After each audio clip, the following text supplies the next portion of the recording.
Alright, what's up you guys? Today I have this Belkin wireless N router N300, better Wi-Fi performance and stuff like that. Fastest N300 router versus long range and stuff like that. The reason I got this is because it's basically starter end, not anything professional or anything like that, just something for home. Obviously this is for an apartment that I'm going to be using for multi-beam technology and stuff like that. Just enough to give consumers that they should get this product and enough easy to use. So let's go look around the box. As you see, here's the router with this UPC code. I'm gonna scan it over the video. Whatever. So here's one app. So it says self-healing, automatically detects and resolve most network problems, easy setup. As you can see there, I already know how to do this obviously.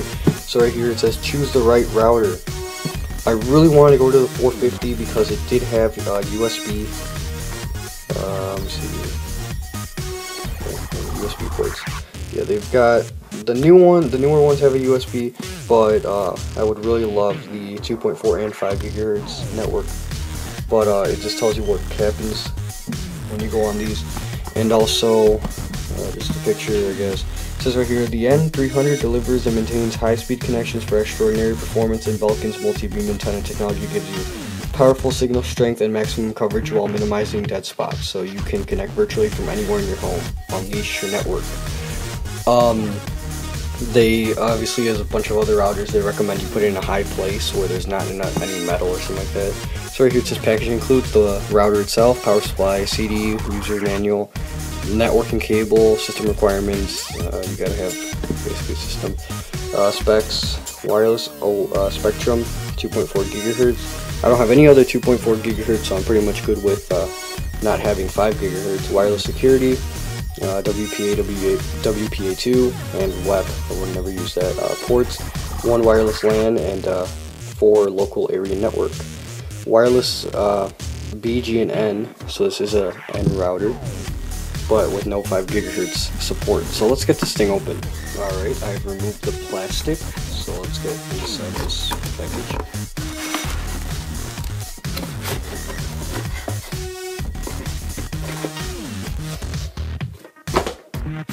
Alright, so here is everything. So here is the router. Okay, everything comes basically pre-configured. Alright, so everything's already plugged in. It's better for the consumer. So let's go throw that on the side, whatever. Alright, so in here, what I forgot to mention, it was stuck on the bottom of the box. It has a router setup guide, so let's go through this.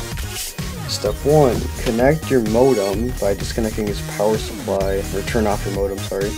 Connect your router to your modem with the cable attached, so just hook it up to the Ethernet. Power up your modem and the router, I guess. And number 5, run the installer. So, all the installer does, let me go get the little disc here. Oh, by the way, in the box there is this router. Looks kind of cool. It's got this button on the top here, I guess for power.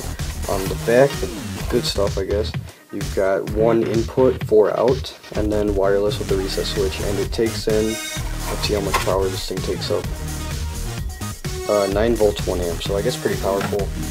It comes with this mini jack, mini Ethernet cable, and it comes with this power adapter. Last time I got a Belkin router, the power adapter did not fit it, and I had to find one in my basement for some weird reason. All this installer software does is a disk.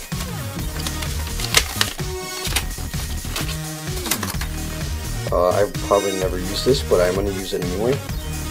It just has setup and user manual inside, and it's got this thing called One App that fixes your network problems magically. So it says it works for OS 10 and Windows.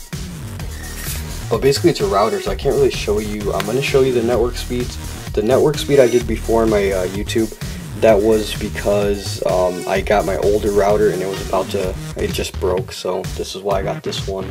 And it was an old Linksys 2.4 or something like that. I'm not really sure, but this is a replacement. So other than that, thank you guys for watching. It means a lot. This is Hugo3310 here. Like, comment, and subscribe, and maybe just favorite this video. Other than that, thank you guys for watching. It means a lot. Alright, what's up you guys? I kind of did forget to mention a couple things. First of all, the router is very light and kind of flimsy, so that kind of puts me on one side there. But I would say it's a pretty good router. It brings you up to pretty high speeds, so I'm not really sure what you guys would want out of a router. But in this case, this is a pretty good router to have, although it is very consumer friendly though. So like someone who's never set up a network before, or probably doesn't need a 4 internet switcher, 4 LAN switcher, whatever. But again, this is just a very basic router, although it does feature N, but no 5 GHz support. It does please me though that it does not get warm even after high data usage. I have hooked up 2 computers to the LAN and then 4 devices over Wi-Fi, and it actually does work pretty fine. The power adapter fits well, everything does fit well, it's pretty easy to set up and you're pretty much ready to go. Although again, it is a router, not like an iPad or an iPhone, so it doesn't have that many features, although it does have some pretty good setup and some pretty good Wi-Fi protection. But other than that, thank you guys for watching, it means a lot.